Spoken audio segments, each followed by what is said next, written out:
नमस्ते। मैं डॉक्टर नेहा वत्यानी। आज हम देख रहे हैं हमारे देश की हालत इस कोरोना वायरस के वजह से दिन ब दिन खराब हो रही है। इस वीडियो द्वारा मैं आज आपको कुछ बहुत जरूरी जानकारी देना चाहती हूँ, जिससे डॉक्टर्स को मदद मिलेगी अपने पेशेंट्स को ठीक करने में, और लोग अपने आप अपने लिए सावधानी रख पाएंगे।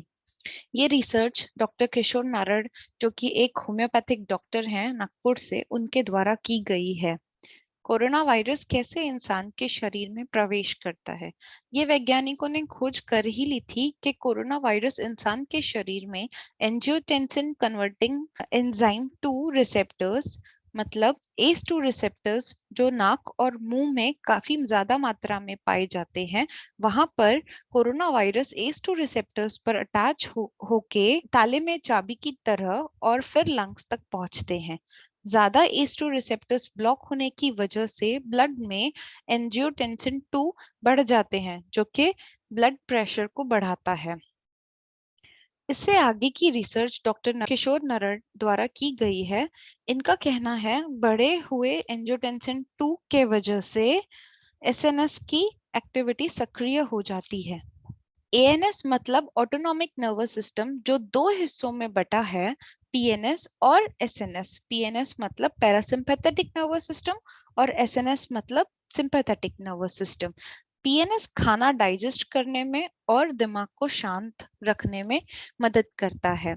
एसएनएस तब सक्रिय हो जाता है जब हमारा दिमाग और शरीर अलर्ट रहता है, और ये तब होता है जब हमें कोई डेंजर या खतरा महसूस होता है। उसी वक्त हमारी आंखें चौकन्नी हो जाती हैं, पसीना छूटने लगता है, सांसें तेज हो जाती हैं और धड़कनें बढ़ जाती है। इसके साथ साथ एपिनेफ्रिन हार्मोन, जो कि एक स्ट्रेस हार्मोन है, वो भी ब्लड में रिलीज होता है। अब इस एसएनएस के रिस्पॉन्स को फाइट एंड फ्लाइट रिस्पॉन्स कहते हैं। इस इमेज में हम देखेंगे कैसे ये फाइट एंड फ्लाइट रिस्पॉन्स काम करता है। समझिए कि कोरोना वायरस एक खतरा है जो अटैक करेगा। इस सिचुएशन में अलग अलग लोगों का क्या अलग अलग रिएक्शन होगा।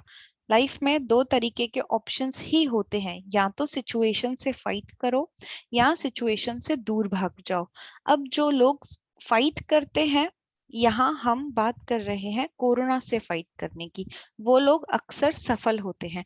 मतलब माइल्ड सिम्टम्स आने पर वो वापस ठीक हो जाते हैं। जो लोग भागने की सोच रखते हैं, यानी कि डर जिनके मन में ज्यादा होता है, वो लोग या तो हार जाते हैं या उनकी हार्ट अटैक से डेथ होने की चांसेस बढ़ जाते हैं। हार जाना यहाँ मतलब उन्हें मध्यम से गंभीर तक के सिम्टम्स आ सकते हैं। ये सब डिपेंड करता है आपके दृष्टिकोण पर। अब हम देखते हैं दृष्टिकोण मतलब क्या होता है। समझिए, तीन लोग अगर कहीं से गुजर रहे हैं, तो एक डॉग बैठा है और वो तीनों के रिएक्शंस अलग अलग होंगे। जैसे पहला व्यक्ति डॉग को देखकर कुछ नहीं रिएक्ट करेगा, मतलब उसे डॉग डॉग की तरह ही दिखेगा। और दूसरा व्यक्ति जो होगा, जिसे डॉग बहुत पसंद है, उसे एक प्यार भरी फीलिंग आएगी उसके लिए। और तीसरा व्यक्ति जो कि बहुत डरपोक है, खासकर कुत्तों से डरता है, वो काफी डर जाएगा। मतलब तीनों के दृष्टिकोण अलग अलग होंगे, जिसे हम परसेप्शन कहते हैं। अब जो व्यक्ति डर गया, उसने अपने अंदर सिंपैथेटिक नर्वस सिस्टम को सक्रिय कर दिया, और इसी वजह से एपिनेफ्रिन नामक हार्मोन का उत्पादन काफी ज्यादा मात्रा में बढ़ गया। अब हम देखेंगे कि ये बढ़ा हुआ एपिनेफ्रिन यानी कि एड्रेनालिन हमारे शरीर में क्या बदलाव लाता है। एपिनेफ्रिन को एड्रेनालिन भी कहा जाता है। हमने देखा था एंजियोटेंसिन 2 बढ़ाता है एपिनेफ्रिन हार्मोन को, जो अब बढ़ाएगा इन्फ्लामेटरी रेस्पॉन्स को, और फिर साइटोकाइन स्टॉर्म, मतलब साइटोकाइन जो हमारे बॉडी के फाइटर्स होते हैं, उनको इस हद तक बढ़ा देगा कि उनका मानो प्रलय आ जाए, जिसे हम साइटोकाइन स्टॉर्म कहते हैं। अब इस वजह से शरीर में इंटरल्यूकिन 6 और सीआरपी बढ़ जाते हैं। इसे अच्छे से समझने के लिए हम एक उदाहरण देखेंगे। मानिए एक जंग का मैदान है जिसमें एक तरफ हमारे शरीर के फाइटर्स यानी कि साइटोकाइंस हैं और एक तरफ कोरोना वायरस। अब जो व्यक्ति कोरोना वायरस से बहुत नहीं घबराएगा और फाइट रेस्पॉन्स से लड़ाई करेगा तो उससे अत्यधिक मात्रा में ना तो साइटोकाइंस की जरूरत होगी, ना ही उसका एपिनेफ्रिन बहुत बढ़ा हुआ होगा।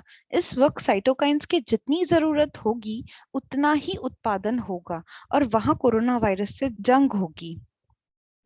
लेकिन अगर एक व्यक्ति कोरोना वायरस से अत्यंत घबराकर बहुत सहम जाए तो अब शरीर में क्या क्या होगा? उसका एसएनएस सक्रिय होगा, तेजी से एपिनेफ्रिन रक्त में बढ़ जाएंगे, फिर वही एपिनेफ्रिन से साइटोकाइन स्टॉर्म आएगा। मतलब हमारे शरीर के फाइटर्स यानी कि साइटोकाइन सोचेंगे कि कोरोना वायरस एक बहुत ही ज्यादा बड़ी मुसीबत आ पड़ी है और इसके लिए हमें बहुत सारे साइटोकाइंस लगेंगे।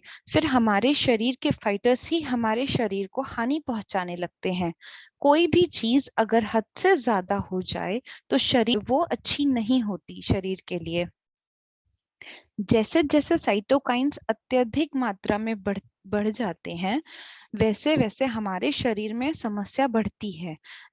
इंटरल्यूकिन 6 और सीआरपी बढ़ने के बाद फेरिटिन वैल्यूज और लैक्टेट डिहाइड्रोजिनेज बढ़ने लगते हैं। इसके बाद खून के थक्के यानी कि ब्लड क्लॉट्स बनने लगते हैं। यही वजह है कि सीटी स्कैन करने के बाद रिपोर्ट में आता है कि लंग्स में यानी फेफड़ों में ग्राउंड ग्लास ओपेसिटीज दिखती हैं और डी डाइमर लेवल्स बढ़ जाती हैं। अधिकतर ये बीमारी यहीं तक से ठीक होने लगती है। पर अगर इस वक्त हमारे सामने ऐसी कोई दुर्घटना या कुछ ऐसा डरावना घटे तो हम और ज्यादा घबरा जाते हैं, जिसकी वजह से और ज्यादा मात्रा में एपिनेफ्रिन बढ़ जाएगा और इस बीमारी को बढ़ने से रोका नहीं जा सकेगा। डर ही जड़ है इस बीमारी की मौत तक ले जाने में। इसलिए डरिए नहीं। और अब जब ये डर बढ़ जाता है तब शरीर में ग्रेन्युलोसाइट माइक्रोफेज स्टिमुलेटिंग कॉलोनी सक्रिय हो जाएगी। जैसे अगर जंग में छोटे हथियार काम नहीं आए तो बड़े हथियारों का सहारा लेना पड़ता है, वैसे ही अब बात साइटोकाइन के हाथ में से निकलकर हमारे बड़े फाइटर्स यानी कि ग्रेन्युलोसाइट माइक्रोफेज स्टिमुलेटिंग कॉलोनी जो कि बड़े फाइटर्स के हाथ में चली जाती है। इसलिए उनका उत्पादन बढ़ने लगता है। अब ये फाइटर्स होते तो हमारे शरीर के रक्षक ही हैं, पर इसके साथ साथ ये बहुत अधिक मात्रा में सुपर ऑक्साइड्स बना देते हैं जो कि हमारी लंग्स में जाकर पूरा डैमेज कर देते हैं और व्यक्ति को हार्ट अटैक आ जाता है। अंत में हम इसी नतीजे पर पहुंचते हैं कि कोरोना वायरस की के प्रभाव अलग अलग लोगों में अलग अलग सिम्टम्स दिखाए हैं। तो ये वायरस नहीं है जो कि अलग अलग सिम्टम्स दिखाते हैं, ये तो लोग हैं जिनके दृष्टिकोण के वजह से ये प्रभावित होते हैं। जितना आप डरेंगे उतना वायरस नहीं, आपकी बॉडी में उत्पाद हुए आपके ही फाइटर्स आपको हानि पहुंचाएंगे। कोरोना वायरस कोई भी एज ग्रुप में हो सकता है। अब सवाल ये भी उठता है कि छोटे बच्चे जो नादान होते हैं, जिन्हें समझ नहीं होती कि डर क्या है, फिर भी उनको यह वायरस हो रहा है। वो इसलिए कि भले ही बच्चों में वायरस पाया गया पर बच्चों को इसका डर नहीं होता, वे नादान होते हैं, तो उन्हें हल्का सा बुखार होता है या कभी कभी तो कुछ भी सिम्टम्स नहीं होते और उनकी रिपोर्ट पॉजिटिव से नेगेटिव हो जाती है, क्योंकि कोरोना वायरस को डर वाला हार्मोन नहीं मिलता, मतलब कि एपिनेफ्रिन नहीं मिलता रेप्लिकेट करने के लिए। अब सवाल ये भी उठता है कि लोग कह रहे हैं थर्ड वेव में बच्चे अधिकतर मात्रा में कोरोना वायरस ग्रस्त होंगे। अब ये क्यों? इसका जवाब है लोग अब इतना ज्यादा डरने लगे हैं कि कोरोना वायरस से नाम से ही वो अपने बच्चों को जितना हो सके उतना दूर रखते हैं सबसे, हद से ज्यादा उन्हें भी डराने लगे हैं। तो अब बच्चे ये वायरस समझे ना समझे पर डर उनके मन में भी बिठा दिया गया है कि इस वायरस से उन्हें हानि पहुंच सकती है। इसी वजह से वो डर वायरस को बड़ी आसानी से शरीर में प्रवेश करने देता है। ये वीडियो सिर्फ और सिर्फ आम जनता को समझाने के लिए बनाई गई है। डरने से और ज्यादा होगा, ये सिर्फ बात कहने को नहीं कही है। इस वीडियो द्वारा हमने अब तक इसका साइंटिफिक प्रूफ भी दिया है। हमें अपने साथ साथ हमारे परिवार, हमारे अपने लोगों को भी बचाना है, अपने देश को भी बचाना है। प्लीज आप सब अपना ध्यान रखें। अगर आपकी रिपोर्ट पॉजिटिव आती भी है तो घबराएं नहीं, बस जरूरी सावधानी रखें, आप ठीक हो जाएंगे। कृपया करके आप बिल्कुल नहीं डरें। धन्यवाद।